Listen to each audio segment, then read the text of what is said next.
Erika natakot sa natanggap na regalo. Bago natin ipagpatuloy ang maikling reaction video na ito, sana tapusin ang panonood nito para malaman ang nilalaman nito at pasubscribe na rin. Maraming salamat.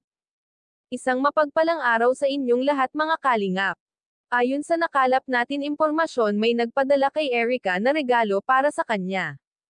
Ang nakatanggap nito ay ang kanyang ate. Nag-aalinlangan pa nga nilang buksan ito at baka raw ang laman nito ay bomba. Baka raw pinadalhan siya ng kanyang basher ng bomba. Iniisip kasi nila na wala na nga sila sa kalingap, bakit may nag-package sa kanila na isang kahon.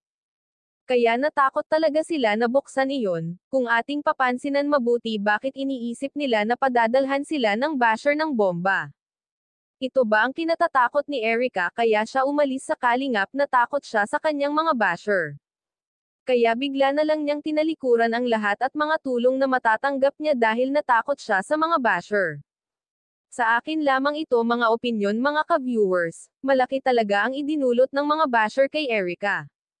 At babalikan nga natin ang mga nakaraan vlog kay Erika. Umiyak ito kay Kalingap Rab at hindi na daw niya nagugustuhan ang mga sinasabi ng mga basher at sobrang malalazwa na daw ang ginagawa sa kanya. Kaya sa sobrang awa ni Kalingap Rab sa kanya noon, pinahanap nila ang nangbabash kay Erika at ito nga ay kanilang natunton at kung saan ito nakatira. Kung ating iisiping mabuti, baka gusto na talaga ni Erika ng tahimik na buhay at simpleng buhay para payapa ang kanyang isip. Katulad ngayon na talagang nag-aaral siyang mabuti, ika pa nga nila kailangan ni Erika ng peace of mind. Hanggang dito na lang ang update ko mga ka-viewers. Maraming salamat at God bless sa inyong lahat.